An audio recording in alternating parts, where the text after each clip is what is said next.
Evening guys, welcome to the next part of our fabulous Raleigh Superb restoration. Now remember, in the last episode you've been watching, we removed the fork lock, but we had to destroy the pin in the process to do it because somebody cut it off flush. In the next part now, we're going to salvage a pin from an already destroyed fork. The fork had been curved and bent and creased, it was beyond repair. So it's got the part we need, which is the pin here. So I already use an angle grinder and cut off the rest of the fork to make it nice and easy for us to see on the table how we're going to extract this pin. There was two ways of doing it. Because the time of night, I can't use any power tools. It's 2 o'clock in the morning. So I'm going to be using a hacksaw. We're going to cut the shell in half as the body will drop out from beneath, which will give us our pin then completely undamaged. So let's go and have a look. Okay then, right, so here we are on our chopping board. I don't have a workshop or nothing like that, so we just, I haven't got a vice, so vice grips are the next best thing, and we're just going to cut through the body and work our way through both sides. I'm not going to bore you to tears doing that, so I'm going to cut over now to the next section. Okay then guys, it's roughly an hour later of cutting and grinding. We go through pretty much both sides of the lock now. I just want to leave it open.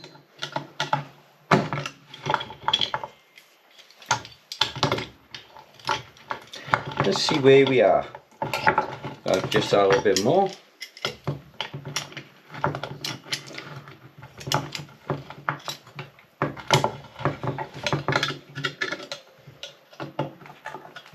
So get this open, yeah.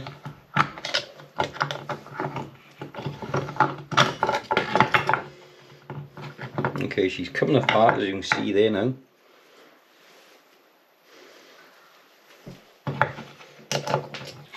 So I'll grip this so I can lever it.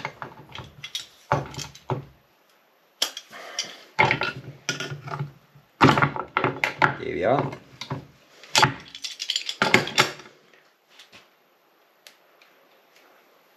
We'll try and get this now out of the lock in one piece. Dare I say, I can't grip this properly because this is absolutely red hot, the metal.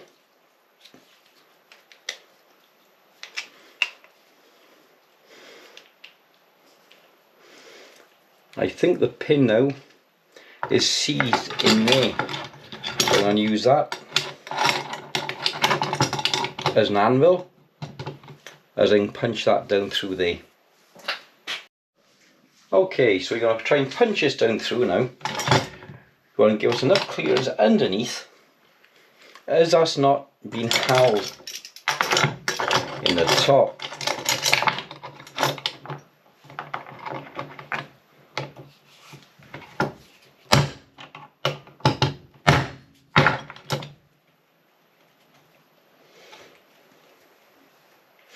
Okay, let's just see how we're going to do this now, is it?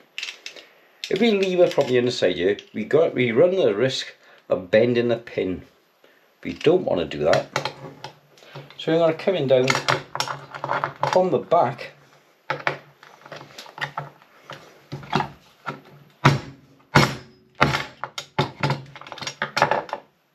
Yeah, I thought so. She's coming down now, so the pin was seized solid inside. So we got our tumbler off now, our barrel. So all we got to work on now is getting at it, which is seized. So we got to soak this in WD-40 now and carry on with this in a couple of hours time, which is a good soak.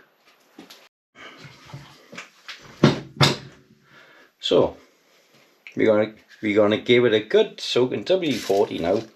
We're using WD-40 Specialist Penetrating Oil. This isn't regular WD-40. This is Specialist. How do I know? Because it says on the tin, and tins don't lie. It might be exactly the same as normal WD-40, but with a smidge more water in it. Who knows? Bit more Teflon. Again, who knows? We just rest on the grips now. In there. in there as I can fill out with oil. Here we are. I'll leave that to soak now for the next few hours. Look at the fire lid, it's absolutely crazy. Anyhow, let's let it soak, let's see what happens. Okay guys, thanks for watching my channel. If you got this far, you may as well hit the old notifications bell. Like and subscribe down the bottom to get your updates, because only at the moment less than 5% of you are actually getting your notifications from the channel. So I'm putting the videos out and you're not getting them shown on your system. And if you want to help me out further as well, hit the 3 dots down the bottom and you will see my PayPal link, and also my super likes as well, if you want to give you a little bit of a thumbs up and a little help and encouragement with the channel. Alternatively, go up into my about section and you'll see my PayPal links there to give me any donations to help me out for buying a new gear, for reviews, etc. And don't forget, comment down below anything you want to see, anything you're interested in, anything I've overlooked when I'm doing my restorations, etc. Let me know, because I'm learning as well. 25 years as a main dealer technician, but as a bike mechanic, fairly new. So I feel my way around a lot of the things. So anything you want to talk about, message below. Watch the rest of the video and I'll see you on the next one. Thanks and bye bye. Right then, she's been soaking for a few hours now. Let's see how eager she is to come out.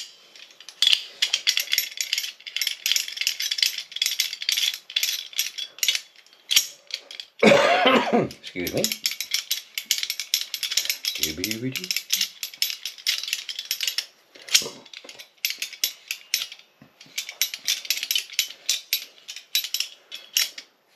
She may not come out the bottom, she might not be tapped through the top, because obviously it was never designed to be pulled down through. Here she comes. She is coming. Lovely, lovely.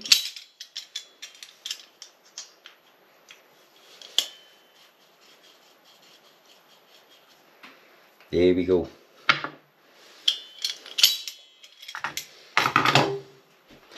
So you got her pin. You get a file on here now, give her a good clean up.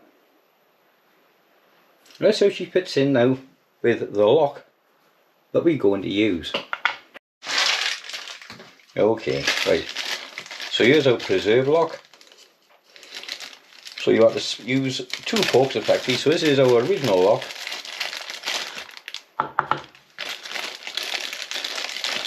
Here's our key. We got our woodruff key in the bag. So that'll now fit down in there. So would she go that way? No, she definitely goes that way.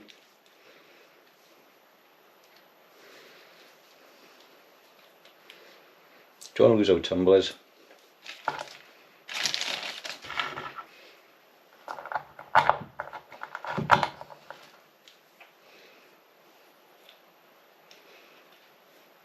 So here's our open position, plunges down in, there you are.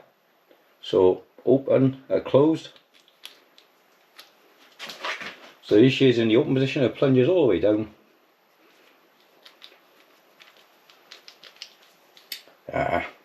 Bugger. Okay, I use a bit of tape. Woodruff key is now locked in place, so as you can see now, the tumbler is working as it should.